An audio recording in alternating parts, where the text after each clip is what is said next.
Film Review, Max Steel. A half-baked, time-wasting curtain raiser for a superhero franchise that is never, ever going to happen. That loud, dull thud you may have heard emanating from Megaplex's Friday signaled the theatrical dump of Max Steel, a ponderous and preposterous sci-fi action-adventure that obviously was intended by folks aflame with misguided optimism as the curtain raiser for a superhero franchise. Inspired, for want of a better term, by a Mattel action figure and its TV cartoon show spin-offs, this drearily lame time-waster plays like the origin story for a comic book series about a teen who wields energy waves as an offensive weapon, and a techno-organic extraterrestrial that serves as a sidekick. Or something like that.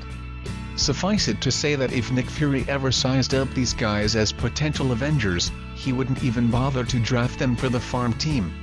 Max Ben Winchell, the wave-wielding teen, begins to grapple with his newfound power shortly after moving back to his hometown with his widowed mom Maria Bello, who's adamantly evasive when it comes to explaining precisely why they left the place years ago. At first, he can't figure out why, every so often, invisible energy eruptions from his fingertips cause fuses to blow, smartphones to shut down, and soft drink vending machines to belch forth their contents. A lovely classmate Anna Villafani, at his new school chooses to ignore Max's nervous tics and mounting anxiety, and develops a crush on him. But that's called comfort for a young man badly rattled by an inexplicable condition that requires him to wear rubber gloves if he doesn't want to short out his laptop. Max is left in the dark sometimes, quite literally until he meets Steel, a flying and talking thingamabob that suggests the love child of RDD2 and one of those killer spears from Phantasm.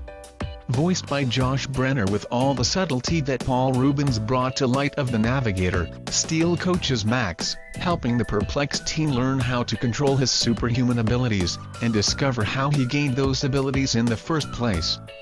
The explanation has something to do with top-secret research conducted by Max's late father, a brilliant scientist with unique notions about mixed marriage, and something else to do with Dr. Miles Edwards Andy Garcia, his father's former associate, who spends the first half of the movie more or less shouting, "I'm the villain of the piece. I'm the villain of the piece." Until, eventually, people start to notice. Whenever Max and Steel merge, they form a metal-suited superhero named Max Steel.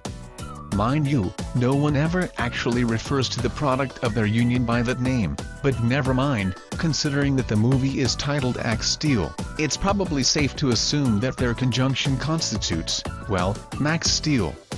On the other hand, these Iron Man-esque mergings are conspicuously infrequent throughout the movie. And the other special effects aren't terribly special, either. Maybe someone thought this was a good bet for a franchise, but it's clear no one was willing to wager much on that proposition.